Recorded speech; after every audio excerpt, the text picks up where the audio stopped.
Nintendo Direct spoilers. Obviously. If you haven't watched it yet, please do.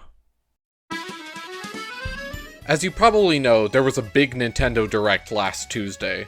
I was going to react to it live, but it didn't fit with my schedule, since for me it was in the morning instead of the usual evening time, in order to not conflict with the state of play. Needless to say, last week's Direct wasn't the best one they've made, but it had some redeeming qualities. I'm not going to analyze every detail, only discuss the highlights for me. Go watch another video if you want every detail. So, let's slide into this, shall we?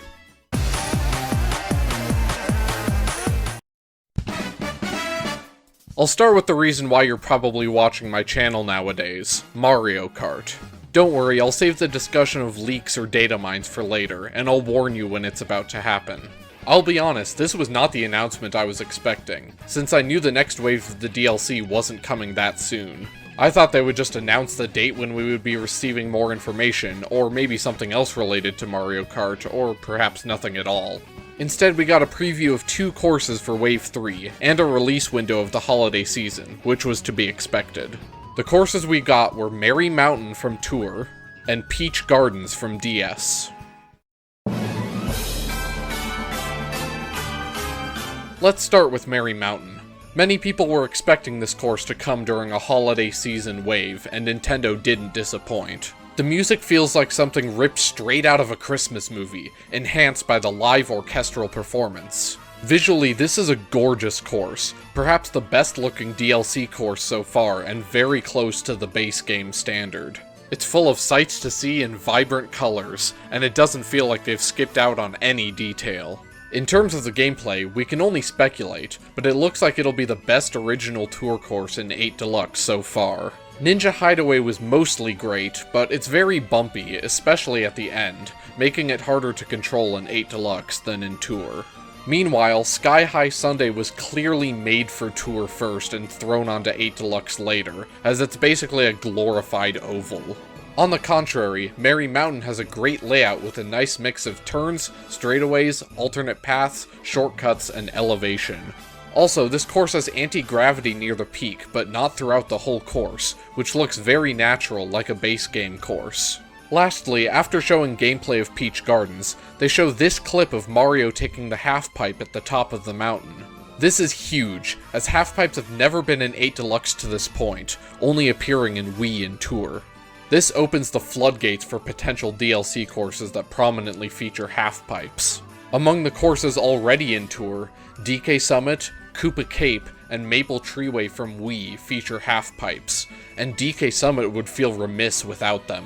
Strangely enough, Tour's rendition of Yoshi Valley from N64 also has half-pipes. I doubt they would change 8 Deluxe's version to add them, but it's not impossible.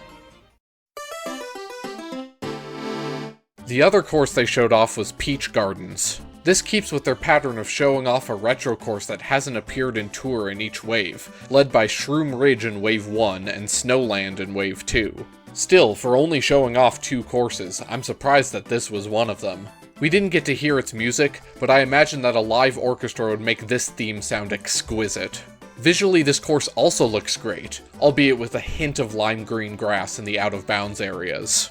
The topiary sculptures of Mario characters are beautiful, and we get the most realistic water we've seen from the DLC so far. In terms of the gameplay, the most obvious change from DS and Wii is the second turn of the course, which has a much smaller off-road section, nerfing the mushroom shortcut. While this is likely better for balance, it looks strange, and I don't know why anyone would go extremely wide there. Later, the section before the Monty Moles replaced the circular hedge maze with a circular garden guarded by a piranha plant. Lastly, like Moo Moo Meadows and Donut Plains 3, the Monty Moles that were once hazards now offer trick boosts, making that section less perilous. It seems this remake is more faithful to the original DS version, as this section also removed the off-road trick ramps added in Wii, though the Monty Moles make up for that. Also, people are saying that the Chain Chomps move more slowly, but assuming they're not just remembering it incorrectly, I think it's an optical illusion. The surrounding hedges were turned into miniature gardens that don't obstruct the view as much, so it's easier to see the Chain Chomps coming. The element of surprise in the DS and Wii made them seem faster than they really were, but I think this changes for the better. Sadly, we didn't get a good look at the elevated sections, so it's hard to tell what changed there, if anything. Alright, I'm about to start talking about leaks and data mines. Please skip this chapter of the video now if you don't want to hear them. Okay, if you're listening to this, you better be fine with me discussing the leaks and data mines. So, the music leak has proven its credibility. Very few people would have predicted Peach Gardens without it, and Merry Mountain being in this wave supports its case. Interestingly, the music in the trailer doesn't match the Merry Mountain prefetch exactly, perhaps being a later version. Here's a sneak peek at 2 courses racing into Wave 3. Now, the trailers for the previous waves have all used the final versions of the songs, but we aren't positive that that's the case here yet. I don't know if this harms the credibility of the music leak at all, but Peach Gardens is still a strong case for it. Speaking of which, we never heard the music for Peach Gardens in the trailer, so we can't compare that to its prefetch. I guess it's also a little fortunate that London Loop wasn't shown here, given the recent news. Welcome back, avoiders of leaks and spoilers. That's all I have for Mario Kart discussion.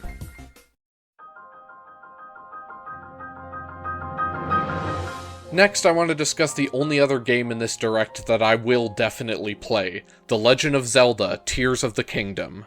Man, I'm so glad that Nintendo still has some franchises that will never compromise the quality of their games to make a quick buck. I don't know how Zelda looks so good on the same console as so many games that look mediocre, but it's a clear sign of care and attention. Between all the open-world adventure games, few are as iconic as Breath of the Wild, but Tears of the Kingdom is looking to join that club. Also, that's an ominous name for a game. It kind of feels like the yin to Breath of the Wild's yang. Will this focus more on the Kingdom of Hyrule than Breath of the Wild? We still haven't gotten that much in terms of actual gameplay, but now we have even more short clips of new features that will be used. I love this clip of Link diving off a cliff, going through the clouds, and observing the vast environment below. It's so cinematic, and if it happens frequently in the game, this might just be the most thrilling video game in recent memory.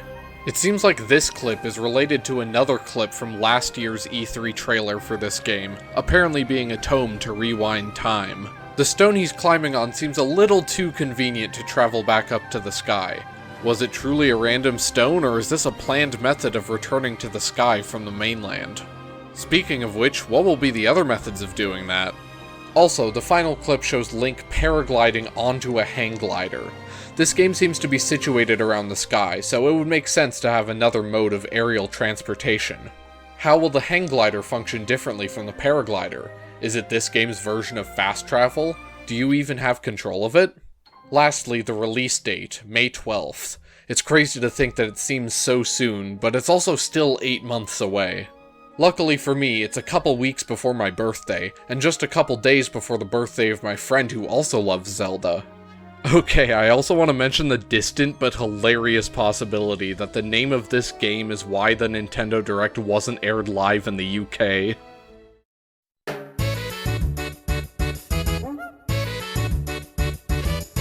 Next are the new N64 games for NSO Expansion Pass. People thought we might be getting a new system for Virtual Console, but unfortunately our hopes and dreams do what Nintendo don't. Between all the new N64 games, I'm most excited for the party games, that is, all 3 N64 Mario parties, as well as both Pokémon Stadiums for their minigames. It's a shame that Mario Party 2 was the only game of those 5 to ever be re-released before now. Mario Party 1 was understandable due to the control stick spinning minigames, which might honestly make Joy-Con drift worse. We all know what happened when they brought back Tug of War and Castaways to Mario Party Superstars with the original controls. However, Mario Party 3 was iconic for introducing the 3-item system, several new modes, and the sorely underrated Reverse Mushroom. Why didn't that item ever return? Plus, the Pokémon Stadium minigame modes were iconic for being very simple but addictive and fun, on top of the main parts of the games. I'm no first-person shooter fan, but GoldenEye 007 will forever be stuck in my memory, because I played it once as a young kid in a hotel with friends from out of town. The fact that they secured the licensing for the game, and it will feature online multiplayer, will renew interest in the game and the franchise. In fact, it also recently released in Rare Replay, but that version doesn't have online multiplayer, so this is now the definitive version. Honestly, these games are starting to make me regret not getting the NSO expansion pass, and instead buying the Animal Crossing and Mario Kart DLCs separately. That's mostly all I wanted to talk about. A surprising number of games announced were farm simulators and tactical RPGs, which aren't very interesting to me. There were also a few rhythm games, but I'm mostly a fan of DDR and Guitar Hero, not whatever the genre has become nowadays. New Mario Strikers Battle League content is appreciated, but in the same way as giving a starving person a cracker. I find it hilarious that they needed extra time to add golf to Switch Sports. Even with the new mode, they're reusing the same courses. The announcement of Pikmin 4 was huge, but I have little experience with that series, and they didn't show off much, so I can't offer any meaningful commentary. If you were wondering, I don't care about Disney Speedstorm. That's just a generic racing game with Disney slapped onto it, and I much prefer Mario Kart and the few racing games like it. Kirby's cool, but his 2D stuff gets a little stale after a while, and Forgotten Land was a nice breath of fresh air. And several other games look neat, but I just don't have time to play every game ever made. It's painfully obvious how underpowered the Switch is, since Switch versions of multi-platform games look awful in comparison, and some games had to be relegated to cloud play. Finally, I'll mention some other stuff that wasn't covered in the Nintendo Direct. I'm very glad that the two rumors claiming that this Direct would be about GameCube games or Zelda games were wrong. It was nice to get a full Direct with no gimmicks after they skipped the Summer Direct because of E3 being cancelled. There were also rumors that a new Mario, Donkey Kong, or Tomodachi Life game might be revealed, but those didn't happen either. In other news, the biggest Nintendo game that is confirmed to exist but still has no news is Metroid Prime 4. At this point, I hope that they'll talk more about it in the next February Direct, and release it next holiday season. People were also hoping for DLC for Mario Party Superstars, but unfortunately the N64 Mario Party games being revealed for Switch Online makes that less likely. Speaking of which, the Switch Online Virtual Console is still lacking some major titles, and certain titles are still exclusive to Japan. Some of these are parts of other collections like Sonic, Mega Man, and Castlevania, but having miscellaneous games tied into this service would be more convenient. Personally, I was still holding out hope that Fortune Street would eventually return to audiences outside of Japan on a Nintendo console. Fortune Street for Wii was a super underrated game, though admittedly the series appeals to a very niche audience. Last but not least, the rumors that we would get a reveal for a new, more powerful Switch were also wrong, at least for now. However, new console announcements have never been included in Nintendo Directs, so that's not fully disproven yet.